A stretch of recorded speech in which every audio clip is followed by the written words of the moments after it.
Is there anyone from Eritrea? Can you raise your hand? 1, 2. Oh, I'm not surprised. Is there anybody who hasn't heard of my country, Eritrea? Can you raise your hand? Oh, that's good. That's the reason why I'm here. Hopefully by the end of this talk, you will know a lot about my country. As you can see, Eritrea, as you can see, according to Amnesty International, my country has been branded as the North Korea of Africa. So if you know what North Korea is and what's going on there, then you'll understand what's going on in my country. Eritrea is located in Northeast Africa, bordering Sudan, Ethiopia, and Djibouti, and the Red Sea. Eritrea is a tiny country of a population of 6 million. Eritrea has got a long history of being colonized by different countries, starting from the Ottoman Empire for more than 3 centuries, under the Italian colony for more than 7 decades, under the British for more than 10 years, and under the Ethiopian occupation for more than 30 years. Eritreans had fought the longest guerrilla war in Africa. In 1991, we managed to get our independence, and thus when our suffering started to begin under our homegrown dictatorship. In 2013, October the 3rd, I guess, there was an incident of people trying to cross from Libya to Italy, and a boat sank on its way to Italy in Lampedusa coast. And this boat carried more than 450 refugees, all of them from Eritrea. 150 managed to stay alive, 300 of them perished.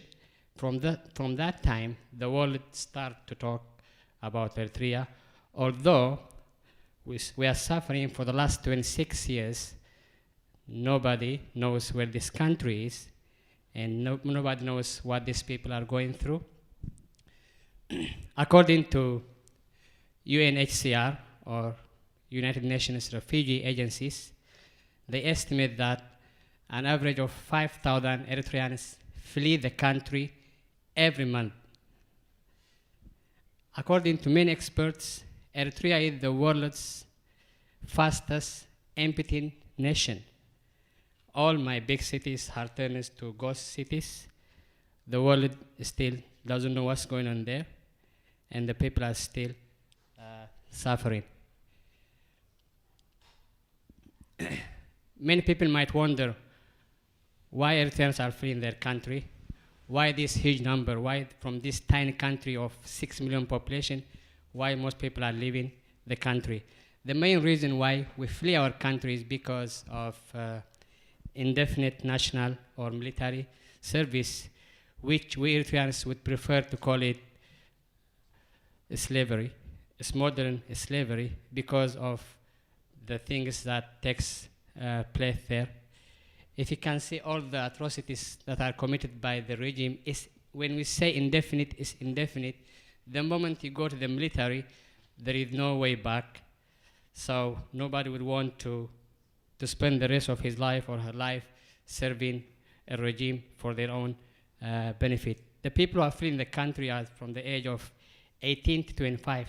That clearly says that the youth doesn't want to stay in that environment. And no one is exempted from the ill treatment of the government. Children as young as 12 years are being conscripted, and they are serving in the regime. Women have been raped by high commanders and top officials in the military service. According to United Nations, or this ill treatment by the authorities or by the government against the people could amount to crimes against humanity. I just want to tell you a story about something that happened to a friend of mine when I was back home. He was active in some youth activities where they learn drama, music, play sports, and out of curiosity, he asked the question, who is ruling my country? So the person who was teaching them belonged to the government. He asked all the people to stand up and stand in queue, and he blindfolded everyone except the person who was at the front. And this person asked, the official asked the person to walk whenever he want or wherever he want, and all the people were blindfolded and they had to follow him. And then like after a few minutes, he asked them to take off the folds, and he told them, what did you learn? Then all understood what was going on there. You have nothing to say. You don't play any role in ruling this country. Only one person is going to rule you for the rest of your life. So imagine, we have only one dictator in my country, only one ruler since 1991. I think it's the only country in the world with one national TV, one newspaper, one dictator, there is one political party. No one opposed the government inside Eritrea. There is no way that you can talk against the regime. The only way to do it is by leaving the country. That's the reason why we don't play any active role inside Eritrea.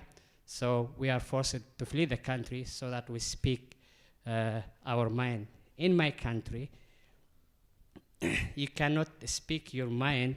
You cannot just go out and talk to your friends. You cannot sit around the table and talk about issues. There is no way that I can talk to my mother about anything at home. Always I hear this term which says, words have ears, which means somebody is listening to you. So you don't feel free to talk to someone you love or to someone you care about. So imagine you grew up in this kind of environment, what kind of effect it's going to have on you through the rest of your life. As a result, Eritreans live under the culture of fear. Even after they leave the country, they have this fear inside them because we grew up in an environment where we cannot speak our mind, when I cannot trust anyone because I think that this person is going to conspire on me, so I keep silent and I don't talk to anyone about anything. And this is the case with us. Even after we leave the country, we find it so hard to integrate with outside world because we grew up in that environment and we believe that monster is still chasing us. So what happened after fleeing the country? To flee the country is a difficult, it's not that easy to flee my country because there is no freedom of movement. I cannot move freely from my city to another city unless you have a special permission, and that special permission is acquired by the authorities. Imagine you want to visit somebody you love or a parent in some other city inside your country. You cannot move, so you are stuck for the rest of your life in one town because you cannot move freely. So to flee the country is either, we flee to two countries, either Ethiopia or Sudan. And to flee, we have to risk our lives. The chance of survival is 50-50 because, you know, if you get caught at the border, there is a shoot to kill policy, so you might end up being shot by the authorities. How about when you leave the country? En route to Sudan, to Libya, to Egypt, many women end up being raped by smugglers or human traffickers. And this issue has been so on fire for the last 5 years, human trafficking, especially targeting Eritreans who flee Eritrea and they're being taken from Sudanese border to Sinai Desert through Egypt or Libya. So the common route that Eritreans take are leaving Eritrea to Sudan or to Ethiopia. Then from there, they either take the Sahara or they go to Egypt and then they cross the Mediterranean. What happened to Eritreans when they leave their country? In Sudan, for instance, Eritrean refugees have got no right to work. They have got no right to move from one place to another place. They end up being victims of human trafficking. In Ethiopia, the same case. They don't work. They are not allowed to take jobs. They cannot move from refugee camps. And the problem is refugee camps. That's the place where they don't feel safe, especially nowadays. That's the human traffickers go there and smuggle people, promising them that they're going to take them to a safe place, and they end up being kidnapped by smugglers. How about in Israel? Israel is much, much worse for refugees and especially for people of color. According to some human rights groups in Israel, there are more than 36,000 refugees and asylum seekers in Israel. So far, four of them has been granted refugee status. Imagine, from 36,000, when 4 are granted, how about the rest of them? They don't have any right to go to a doctor. If they feel sick, they don't allow them to go to hospitals. If they want to do anything, they cannot do anything. If they don't work, they don't even go to a restaurant where Israeli people are living. So they are stuck at their houses, and the Israeli authorities come to their houses and they beg them, they pay them some little amount, and they promise them that they will deport them from Israel, and they take them to other African countries, either Rwanda or Uganda. And how do Europe receive Eritreans? 9% of Eritreans who manage to enter Europe get refugee status. But lately, with this refugee crisis, this migration thing, it tends to affect Eritreans as well. As you see, Europe always, European countries, the EU deal with my government. The government does taking Eritreans, they're forcing Eritreans to leave their country. They support them and they tell them that we're going to give you money, so why can't you just leave, don't allow these people leave your country. And the government says to them, okay, fine, we need money, give us money, we'll build schools, factories so that these people work. No, we are not economic migrants. We are not coming here to steal others' jobs. We didn't come here to work. We are fleeing the country because we are looking for peace. The EU doesn't understand that. That's the reason why they are funding the government in the name of funding aid or development funding aid, which is not true. The government takes this money. They either build more prisons or they just put it in their pocket. How about the policies in Europe nowadays for Eritreans? 2 years ago, the UK government issued a country guidance when they start refusing more Eritrean asylum seekers based on a Danish report which says Eritrea is safe now and anybody can go back there and have a normal life. And that's not the case. What they did is, it's actually a Danish report. Some of delegates from Denmark went to Eritrea, to the capital, and they spoke with some embassies, and they told them that the situation in Eritrea is fine, and now people can go back to Eritrea. And how do you think the government is going to respond? They're not going to say the situation is not good, because it's a government and they want the people to go back. So the Danish government said, okay, fine, everything is okay. So they came here, they brought this policy, and as a result, many Eritreans who crossed the Mediterranean has been refused. So what I want to say is, I'm a refugee. I got my status in this country. I left my family back home. I left everything back, everything that belonged to me, but I took hope with me. I got my status in this country 1 year after I arrived here. If you always believe that there is a light at the end of the tunnel, then there's something would happen to your life. I worked hard. I managed to get to university.